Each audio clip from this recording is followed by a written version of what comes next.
자, 그렇다면 민주당의 입장은 어떠할까? 조국이라는 인물이 신당을 만들었는데 민주당을 이끌고 있는 이재명 대표는 어떠한 반응을 보였을까요? 이어서 한번 보시죠. 조국 장관 이제 검찰 국제 정식이라는 정권 심판론 꺼내서 신당 창당하셨는데 어떻게 들으셨어요? 추미애 장관도 만나셨다고 그러던데 혹시 좀 총선 승리 위해서 어떤 얘기 나누셨는지 한 말씀만 좀 부탁드려도 될까요?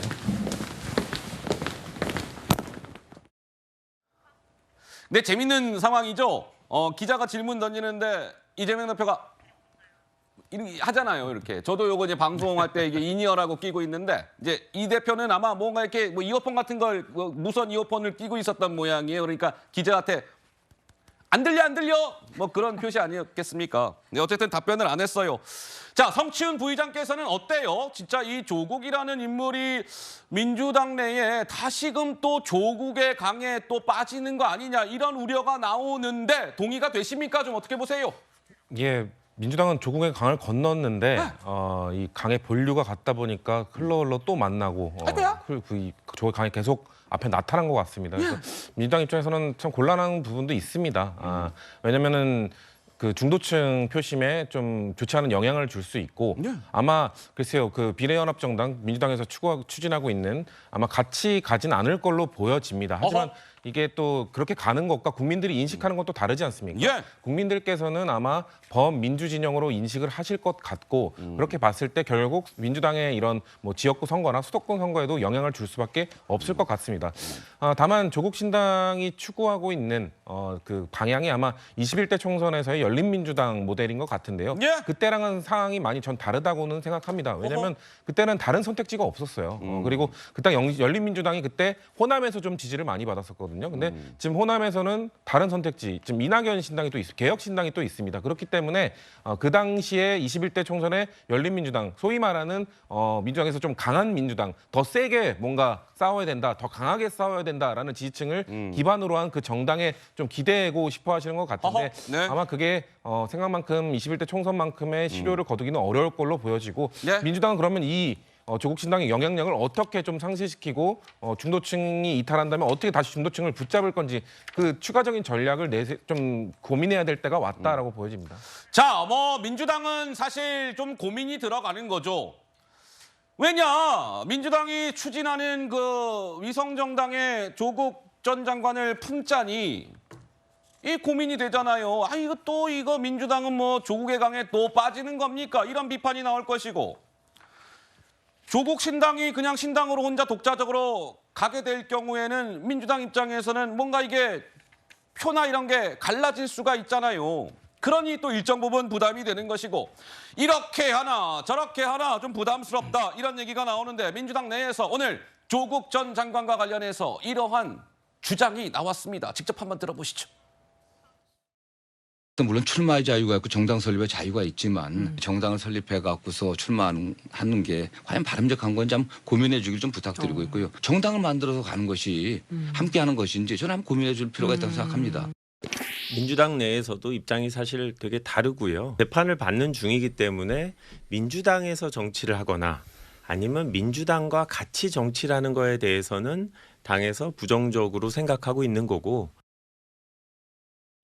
그러니까 민주당에서는 지금 이런저런 막 얘기들이 나오는 거예요. 이 조국이라는 신당과 관련해서 아까 조금 전에 뭐 정성호 의원이나 김한규 의원 같은 경우는 좀 부정적으로 얘기를 하고 정청래 최고는 이게 부정이 아니잖아요. 뭔가 긍정의 의미로 얘기합니다. 정권 심판의 큰 바다에서 조국 당신과 만날 수 있으리라 기대가 됩니다. 뭐 이런 목소리도 나오고 최수영 평론가님의 의견은 어떠하실까요? 저는 이미 그래서 저 정권 심판의 큰 바다라는 게 이미 전 밑밥을 깔아놨다고 봅니다. 자, 조국 전 장관 지금 출마 선언을 어떻게 했습니까? 검찰 독재 정권 종식으로 해서 하겠다. 이겠죠? 이재명 대표 지난 신년 기자회견에서 이번 총선에 시대 정신을 뭐라 했습니다. 586 청산이 아니라 검사 독재 청산이라고 얘기했습니다. 지금 감옥에 들어가 있는 그 송영길 전 대표 무슨 당 만들죠? 검찰 해체당입니다. 해체당. 자, 그러면 이 모든 민주당의 전 현직 대표, 그다음에 신당을 창당하는 조국 전 장관 모두 똑같이 하는 게 검사 독재, 검찰 독재, 정권 종식입니다. 예. 자, 그렇다면은 이게 바로 정권 심판의 큰 바다라면은 정청래 전 최고가 얘기하고 싶은 거는 뒤로 옷은 우리가 좀 바꿔 입었지만 가는 방향은 같으니까 예. 좀 잘 봐주세요. 자, 그렇다면 만일 조 전 장관이 비례정당 택하잖아요. 예. 최소 3% 얻으면 2명 들어갑니다. 헐크야. 자, 그러면 이게 네. 범위성정당이 아니고 말만 위성정당이 아니지 실제로는 지금 검찰 독재 정권 종식이라는 외피의 옷을 입고 그다음에 바다를 향해 우리 방향성 가지고 나아가자 그 얘기 아닙니까? 예. 이 얘기는 저는 민주당이 정말 지금은 거부하는 척을 하지만 결국에는 그 명시적으로 거부하지 않음으로써 저는 함께 가는 길을 택할 거라고 봅니다.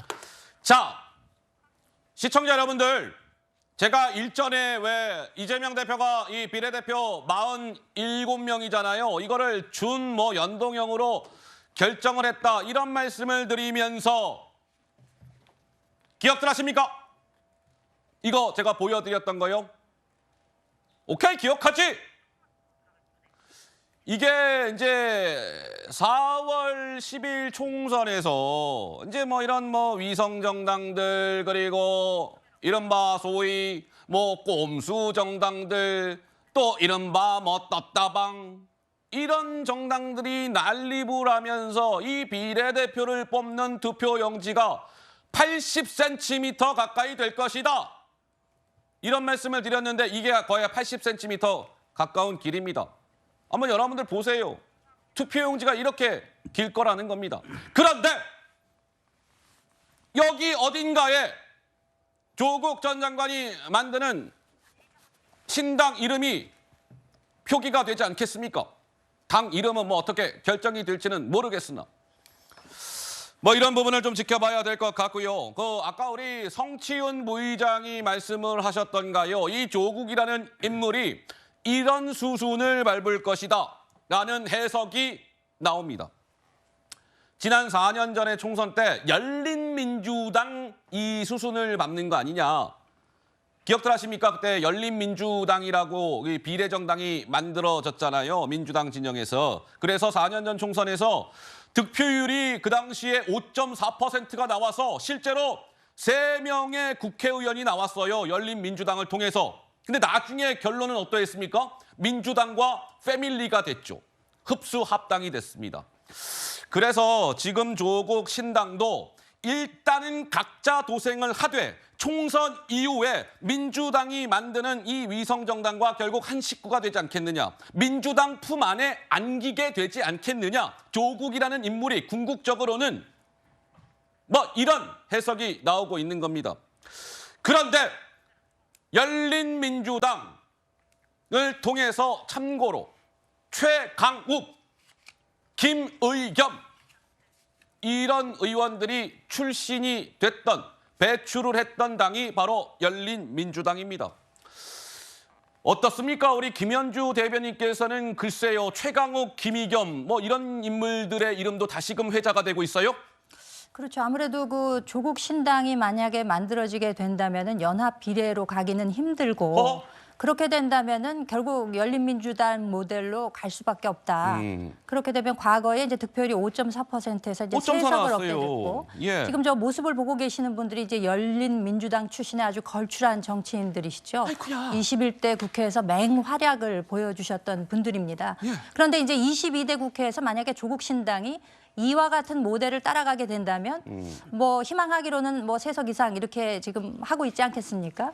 그러니까 지금 여기서 연동형 비례대표제라는 것에 대한 비판이 또 나올 수밖에 없는 것이거든요. 네. 이 대표가 스스로 큰 망치 하나 가지고 이거를 스스로 땅땅땅 두들겨 가지고 결정을 했잖아요. 예. 거기다 북한식은 아니지만 100% 만장일치로 또 민주당이 거기에 합세를 해줬죠. 예. 그렇게 됐기 때문에 지금 이와 같은 그 정당이 탄생을 하면서 앞선 21대 국회에서 보여줬던 모습을 다시 한번 보여준다. 내지는 그것보다 더 큰 파란을 일으킬 수도 있는 그런 정당의 탄생을 예고할 수도 있다. 이런 점에서 참 안타까운 것이고 결국 큰 바다에서 만난다는 이야기를 하셨습니다만 조국의 강이 아닌 조국의 늪에 또 빠지는 것이 아니냐. 그러나 결국 늪에 빠진 사람은요. 처음에는 거기 발이 빠지는지 잘 몰라요. 나중에 결과적으로 볼 때 늪에 빠졌다는 것을 알게 되는 순간은 너무 늦었다라는 후회를 할지도 모르겠다는 생각이 듭니다. 자, 아까 뭐 김현주 대변인께서 말씀을 잠깐 주셨는데 이제 조국 전 장관은 대법원 선고를 앞두고 있습니다.